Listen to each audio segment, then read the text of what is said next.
Let's talk about the banana. The banana is now under siege by the mainstream medical community. They're saying that it has a very high content of potassium, therefore it can put your health in danger, especially stressing your kidneys out and give you possible cardiac issues.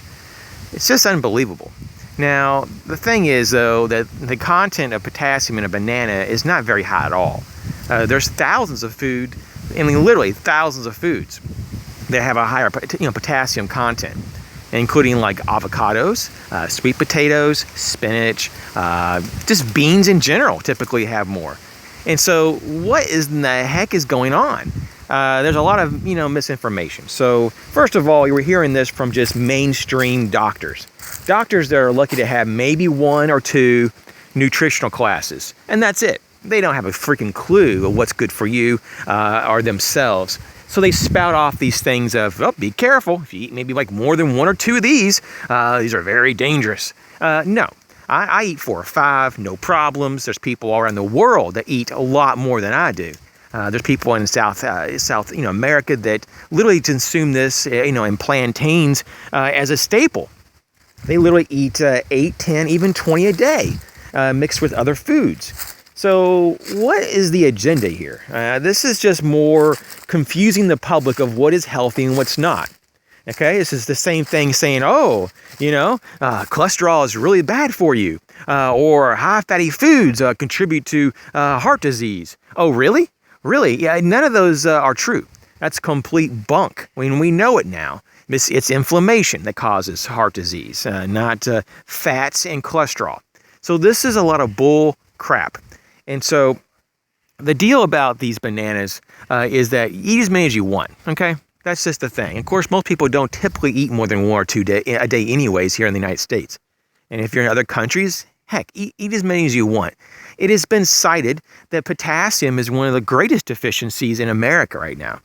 And of course, you have people in mainstream media saying, "Oh, be careful! You don't want to get too much." When America, it's over 90%. Of course, to the studies show that over 90% of Americans are potassium deficient. But they're going out of their way to kind of like, "Oh, don't consume too many." Well, that's the opposite problem we have. Doofuses.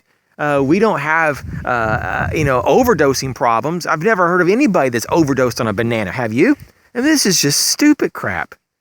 So this is one thing I've been hearing about. Next thing is, be careful with the banana again. Here we go with the banana.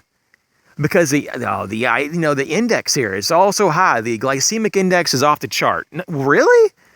No, if you research anything, you'll see that it has a proportionate amount of fiber and to sugars. And it doesn't spike your blood like they want you to think it does. Now, if you're sensitive and you're diabetic, you're going to have to be cautious about any type of fruit per se, or anything that has natural sugars.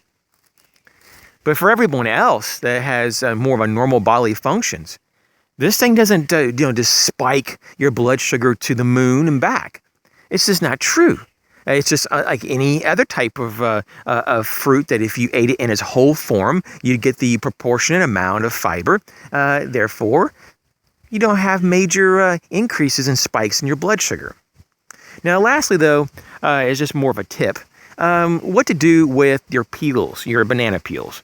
Because I see a lot of people literally just throw them in the garbage can, which is a major waste. There's a lot of nutrients that are in the peel.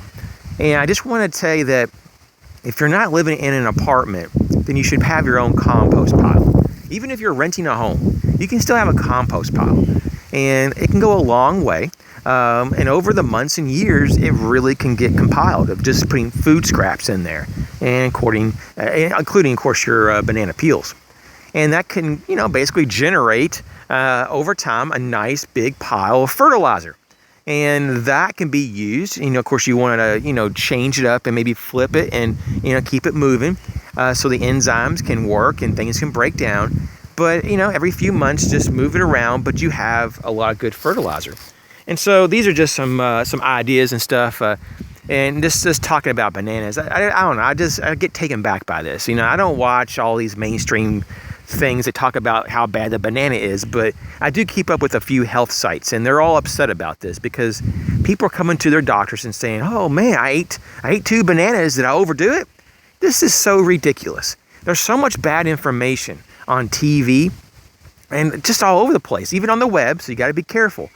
But you just have to just be mindful that there's a lot of people that are just so ignorant, and that includes doctors.